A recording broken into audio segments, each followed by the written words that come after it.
Welcome to Fit2Thrive podcast number 13.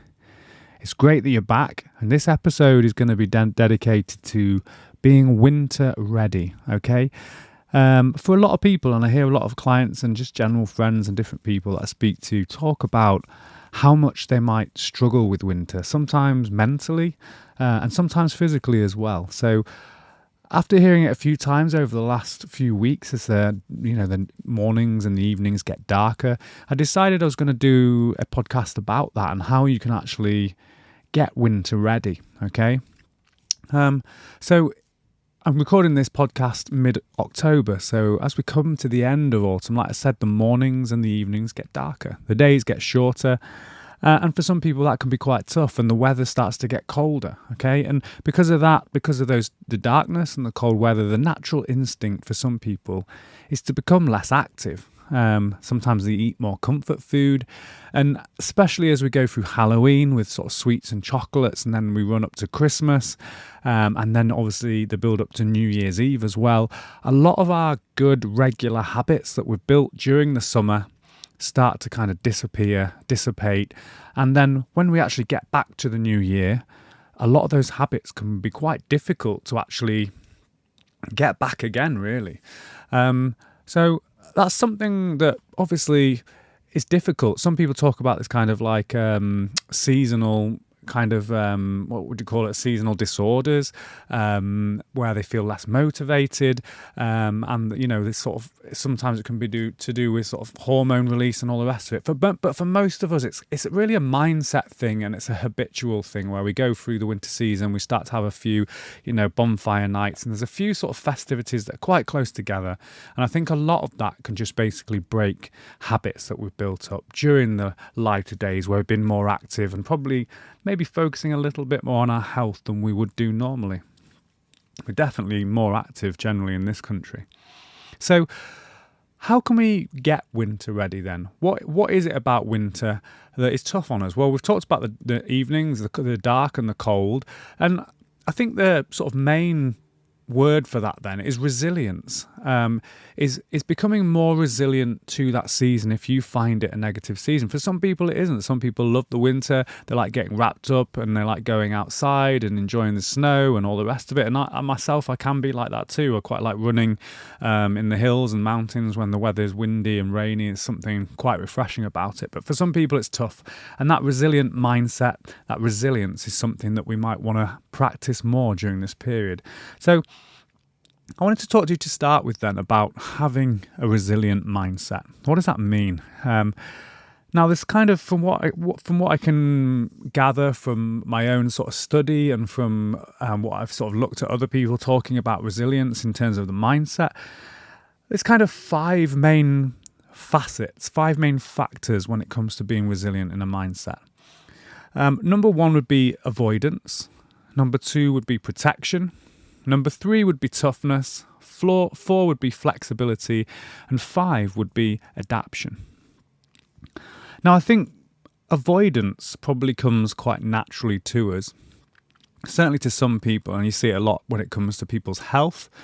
If they feel under pressure, then we can quite easily tend to avoid something. We can just not deal with that problem, all right? But that doesn't necessarily mean that we're actually going to kind of productively move forwards then with what we want to do. If we avoid doing something, if we avoid that problem, then it can mean we kind of end up staying still. Now, that's not necessarily a good thing, because we're talking about momentum, we're talking about staying fit, maybe even getting fitter, losing weight, maintaining a healthy weight, whatever it might be. We're not going to necessarily do that by avoiding. But that's one way of dealing with it, right? That's one way of being resilient. It's just being able to shut down and deal with it until it goes away. Then our second one is protection. Now, protection, again, that's something we can certainly do to become more resilient. And I talk a bit more how we can protect our body with how we eat and the exercise that we do. That's definitely something we should be looking at during the winter. There's things that we can do to protect us from the cold and from the dark and the lack of sunlight. Toughness is another part of resilience, number three. Now, again, toughness is some people are born tough, right? They're sort of, it might be the environment they're born into, but toughness really for me is something that is built over time, okay? It's something where you have built resilience, you've built toughness, you've been tempered through pressure, through other situations that you may have faced in life that make you mentally tough to be able to deal with challenges. So if you don't feel like you're mentally tough at this stage, that's something that just life will put you through, but also you can put yourself through tests, right? You can safely test yourself by putting yourself under pressure, putting yourself into situations that make you feel a little bit uncomfortable. I did that many years ago, and I've done it a lot of my life actually, where I sort of challenge myself physically to do different endurance events where I'm definitely scared when I start those events, and then when you complete those tasks and you finish it, and then when you're sort of dealing with something else in life, you look back on those things like the fan dance, for example, or the six Dale races that I've done, or ultra marathons, things like that, where you look back and go, well, this is never going to be as bad as that, right? And I'm sure you've all got something that you can look back on and go, that was tough, that made me tougher. So that's something we can develop over time, and I definitely challenge you to maybe set some safe but pressure testing challenges for yourself to build that toughness if you don't feel like you have it. But it's not just about being tough, is it? It's not just about weathering the storm and sort of digging in, because number 4 is about actually also being flexibility, being flexible, and that kind of that toughness and that flexibility, you have to be tough to a certain point, and then you also have to understand at some point where you have to be flexible. This sort of metaphor that's used a lot is the kind of the oak tree and the bamboo or the willow, okay, in like a storm, the oak tree stands strong, but under a strong wind that the bough can break as such, whereas the bamboo will flex and it will weather the storm. And so I think there's a time to be tough, but I also think sometimes you have to choose not to be. You have to actually understand, this time I need to be flexible. I need to try and choose the path of least resistance and move around the barrier, try a different way to succeed in what I need to do, which leads me to number 5, which is adaptation. So if we're flexible in our mindset, that means that we're able to actually adapt what we're doing and overcome.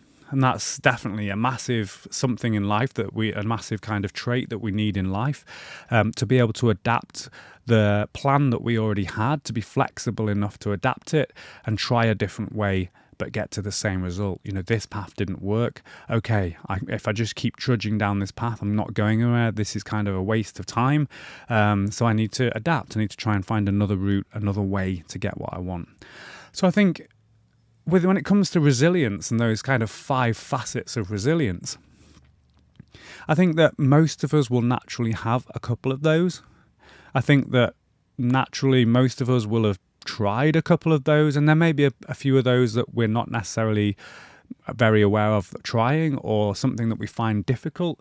And I think a bit like our 5 keys to thrive when it comes to sort of fitness, I think having all of those facets to resilience and practicing those facets to resilience and seeing which are your strengths and weakness in those 5 and how you can develop the weaker ones of those, and observe what you do to see, which ones of those are more natural to you and which ones you need to work on, is probably a really great way of viewing this winter if it's something that you struggle with. Put it into practice. See what you think. Obviously, it's a kind of interesting way of looking at mindset. I found it really interesting as I was reading up on it a little bit and looking through some of my previous stuff that I studied. And I just thought it might be a nice little thing for you to think about over the next few weeks as we build into the winter months. Let me know what you think anyway. Cool, so let's move on then. So if we're going to be winter ready, when we're talking about physical fitness, mental fitness as well, obviously we look at that quite a lot too. They go hand in hand. Exercise is always going to be, obviously at Fit2Thrive, that's what we're about, fitness, coaching, classes and one-to-one and all the rest of it, and getting people into exercise. So exercise for us is going to be a big one. Now, like I already said, with different festivals, there's lots of food involved, there's lots of kind of, visiting family, so you're not necessarily at home.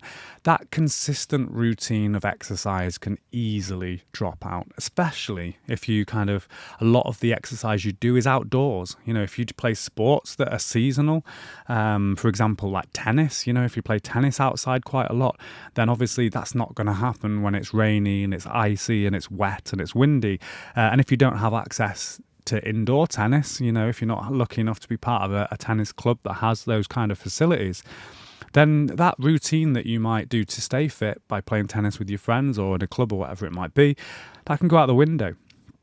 So we need to look at then, again, that flexibility and that adaptation and being able to find something to replace and keep the routine. So let's say you play tennis 3 times a week on a Monday, Wednesday, Friday at a certain time, and you're not going to be doing that anymore. Well, then keep the routine, keep the slots in the diary. If you don't have the slots, it's very unlikely you'll do anything. As soon as you remove them from your calendar, it's important to keep those planned in a weekly schedule, because it means you're much more likely to be consistent.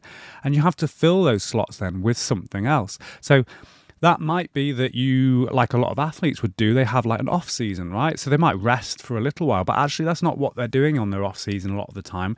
Most of the time then they start to look at things like skill acquisition. They start to look at a strength and conditioning plan, which means that they can actually improve their game by making their body stronger, faster, more explosive, more flexible, functional fitness that improves their sport or their hobby. So that could be something that you look at doing then, joining a gym, doing online stuff with us, whatever it might be, that can contribute to that game. Now, if that's not something you want to do, then you could always just find something else to do in terms of fitness, whether that's then a sport that you might play inside. For me, I do a lot of jiu-jitsu, so it doesn't really get too affected by the weather, right? It's hot in summer, it's a bit colder in the academy in winter, but I can basically roll all year round. It's great. So for me, that works really well. But again, I like running outside. I like, fell running. I like obstacle course racing. I like doing lots of outdoor stuff, hiking with my family. Some of that will probably drop off slightly, especially the stuff with the family. The dog certainly doesn't like to go for long walks in the rain. But I'll replace it with other things, whether we go climbing indoors and things like that. I can still take the dog on shorter walks more frequently. There's lots of stuff to do, right? My point is try and keep a consistent routine throughout the whole of the winter, and you have to make a plan of how you're going to do that. Now, if you having something planned, if it's bad weather, the other option, right, is they always say there's no such thing as bad weather, only bad kit or bad preparation. So the other thing is, if you like going outside, and just buy yourself some good kit, invest in a good pair of waterproof boots and a good raincoat and waterproof trousers. Actually going out when you're well prepared is actually pretty good fun. So that's the other thing, right? If it's bad weather, prepare, make sure you've got the right kit, make it a bit more fun, and get a walking group together that all want to do a similar thing, right? Also, try and keep moving. So obviously we talked in other podcasts and in some of our content online, certainly in our Fitness Made Simple course, we talk about what's called NEAT, N-E-A-T, and it's an acronym which basically means non-exercise activity thermogenesis, big long sentence. But what it really means is the non-exercise movement that we do, which is just our everyday lives, right? So that might be cleaning the house and kind of commuting, walking around, all that kind of stuff that we do, showering, just general movement, which is that kind of low level activity. Keeping that high is really important, because again, during the colder times, we might be tempted to watch more TV. We might sit around more, especially around Christmas. We're visiting relatives and so on and so forth. So just try and make sure that you keep moving. Your NEAT actually burns a hell of a lot more calories than a workout would do anyway. I won't go into that now, but just something to think about. If it's colder, try not to sort of sleep in for longer. Try and keep your sleep patterns the same. That's really important. And just try and keep moving, okay? Really important. And then remember the mental benefits of exercise as well, okay? We always kind of jump to, well, I want to keep my heart healthy, and, I want to have decent, muscles, and I want to feel good in my body and all the rest of it. But actually, one of the main benefits of exercise is how much it benefits mental health. So if you struggle with, lethargy and you find winter difficult and you feel more tired, then actually keeping that exercise going or upping the level of exercise you do is going to be really good for your mental health. So just think about that as well, always really important. So there's plenty there to think about with exercise. Make a plan. Okay, make sure you've got the right kit so you can, still exercise outside if that's what you want to do. Try and stay moving, keep active. Remember your NEAT, that low level activity. And then always remember about the mental benefits of exercise and how important it is to keep that going. Cool. Okay, so let's move on then. So the other thing as well, obviously, we're always looking to do when it comes to our fitness is eating a good diet.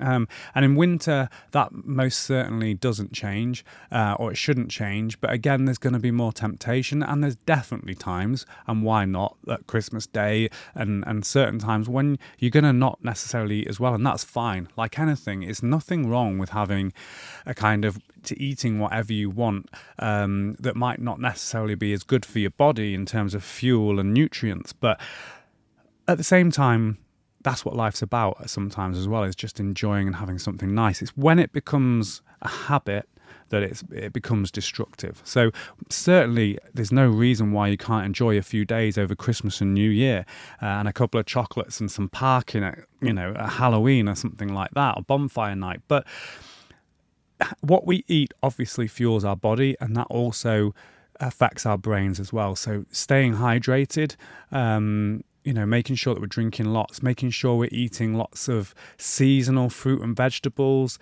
We're not just kind of eating comfort foods, stodgy, starchy, refined carbohydrates, which a lot of us during winter will then start to eat more of. It's very kind of common that happens. So just making sure that we keep our diet solid, so we stay healthy throughout the winter months. Also, especially in this country, obviously it being so dark, we do deal as a nation with vitamin D deficiency. And it is something that is not necessarily spoken about much, and a lot of people, wouldn't even think about it. But it definitely has side effects if we're vitamin D deficient. So if you aren't particularly an outdoor person anyway, and you haven't spent a lot of time in the sun during the summer months, then you certainly won't have much vitamin D anyway in the system. But obviously, as it gets colder, we start to wear more layers. Even when the sun's out, we might cover our arms up and our face up. We might wear a woolly hat or a hood or something like that. Then vitamin D deficiency is definitely a very real thing in this country. Now, obviously, during now at the moment, October, there's actually some really lovely kind of warm autumn days where the sun's out, there's not a cloud in the sky, and that's a great opportunity obviously to get it naturally by just walking, roll your sleeves up, get some sun on the skin. But it's not going to be possible, is it, once it kind of gets more overcast, it's colder, and you start having to wear jackets and hoods and warm gloves and the whole works, right? So vitamin D deficiency we definitely need to think about. And some of the symptoms, right, are fatigue and bone pain, muscle weakness, muscle aches or muscle cramps, mood changes like depression. So again, people talk about this seasonal disorder, this kind of winter issue where they feel down and more lethargic, their moods change. Well, there could be a chance that we're also dealing with vitamin D deficiency as well. So it's definitely something that you will want to start thinking about. And now we can get some of this stuff from our food, for sure, from our diet. So we can eat oily fishes like salmon or sardines, herring and mackerel, stuff like that. You can get it from red meat as well. You can get it from liver, egg yolks, and some fortified foods as well, right? So you can get foods where it's been vitamins and so on and so forth have been added to the food. So you can get it from that too. But also if you struggle, if you don't like fish or don't eat much fish, you, for example, if you're vegan or vegetarian, that does cut out quite a few of your options. Now, you definitely need to get vitamin D from your diet because the sun isn't strong enough once it gets into winter for your body to make vitamin D. So it's difficult for people to get enough vitamin D from food alone. Everyone, including pregnant and breastfeeding women, should probably consider taking a daily supplement containing about micrograms of vitamin D during the autumn and winter months. Okay, now this is something that's recommended by the NHS. So this isn't obviously me just saying my opinion. I'm definitely not going to do that. I'm someone that sort of researches the advice of governing bodies, and they're the people that are saying that you should look to supplement. And again, supplementing something around 10 micrograms during the autumn and winter months. You start to build that through the autumn, and then once it gets to kind of November, December, you should be looking at taking that. So you can also, one of the things to think about is, if obviously vitamin D itself is a fat soluble vitamin. So what that means is it's not processed like vitamin C. If you take that, it kind of comes out in your urine. What you need to think about is the fact that your body will absorb that in fats, and it doesn't get taken out of the body, which means if we have too much of it, it become toxic, okay, because it's fat soluble. So it gets stored in the body. So if you have been very active during summer, if you think you're getting enough from your diet but you're not sure, and you might think, I want to take a vitamin, just a sort of a supplement just in case, you can also get like home test kits as well, which can actually tell you what you've got in, or you can actually go to a clinic as well to be able to do that. Now, I've got no affiliation with any, but I do this check myself. So I tend to use Medichecks, or I use another company called Bluecrest. Now they do clinic checks where you can actually go into a clinic and they'll take a blood sample and they'll do different checks for you. But also a lot of them, especially like nowadays, a lot of them will do like a home test kit, which is super easy. You basically order it, gets delivered through your door. You basically take a finger prick and then you send that back, and then they'll tell you the vitamin levels, and then you'll know whether you need to supplement or not. And that's probably the safest way of doing it, because then you're getting it right first time. You're not going to obviously be taking too much. And then it's just really important you take the recommended amounts. You're not just smashing loads of them. You're sort of looking to take around that 10 micrograms. Do some research. There's loads on the NHS website. There's loads of advice online. So I'm just putting it out there for you. It's something you should probably look at doing. Okay. Now, if you take a vitamin D supplement, a lot of them ideally will probably come with vitamin K2 alongside it, because it's needed to help the absorption of the vitamin D. But you can also, if not, you can get it from like leafy greens as well. Things like kale and that type of thing have vitamin K. And again, if we take too much, it can become toxic. So that's just something for you to be aware of. Cool. So just remember as well, get as much time during daylight outside as you can at the current time, just sort of at the moment during the October months. But as we get into December, especially, that becomes a lot less relevant, and we need to think about taking it from our food or taking it via supplementation. So seasonal vegetables are great. Obviously, if you're buying fresh stuff, then it's not travelled from as far. Seasonal stuff is going to, be fresher. And obviously, we can think about like frozen veg and stuff to keep your nutrient intake high during those months and try and fight off the flus and the colds and all that sort of stuff, keeping our immune system really strong. That's why in a lot of countries they also have a lot of the pickled stuff as well. So you can have different pickled cabbages and things like that. They usually have some sort of probiotic qualities to them, so that can help keep the immune system strong. So the other thing as well, which I don't know about if it's something you already do, but it's something we do at home especially, is when we get to winter we start to use the sort of slow cookers and things, and like one pot dishes. And the beauty of that as well is, like, just like in summer we'll eat fresh stuff, more salads, and we're eating it whole and we're not like kind of boiling it and getting rid of the nutrients in the water. You can retain a lot of those nutrients by cooking in one pot, like a one pot dish or a slow cooker. And you can do like all sorts of amazing stuff, like Moroccan dishes and all sorts of really nice stuff. I'm certainly not going to dish out the the recipes to you. That's something Louise is much better than I am. I'm not a naturally flamboyant cook, but I do like using the slow cooker and making some really nice, hearty, warm, seasonal dishes that have got a load of root vegetables and, and things like that, and really nice. Now, to sort of finish the podcast, I guess there's a few other habits that we can think about. We can kind of, kick in during the winter months if you're not doing it during the summer, because some of the sort of research, and I've talked about this on other podcasts, is the sort of the research at the moment is really geared towards how effective this heat and cold therapy can be for our immune system, for our cardiac health. And I think one of the things I've found, the longer I've done cold therapy for, I've been doing it for a couple of years now, pretty consistently. I use an ice bath a couple of times a week, and I use a sauna as well a couple of times a week, and I, regularly cold shower as well. So it's something that I've got quite a bit of experience with now, and you definitely build a resilience to the general cold if you're consistent with cold therapy. And certainly in this current climate in the UK, and I think a lot of the rest of the world as well, if you're listening from somewhere outside of the UK, is we're dealing with fuel crisis at the moment. Everything's getting more expensive when it comes to fuel bills, electricity and gas and all the rest of it. So I think more and more people are sort of turning their boilers down. They're not using their central heating as much, which actually is a lot more natural for our bodies. And, that means we might be piling on more clothes, but also using cold therapy can really help you just be more comfortable in a colder temperature. It's not natural, and we don't need to be sitting in a front room at 25 degrees or whatever, wearing a pair of shorts during winter.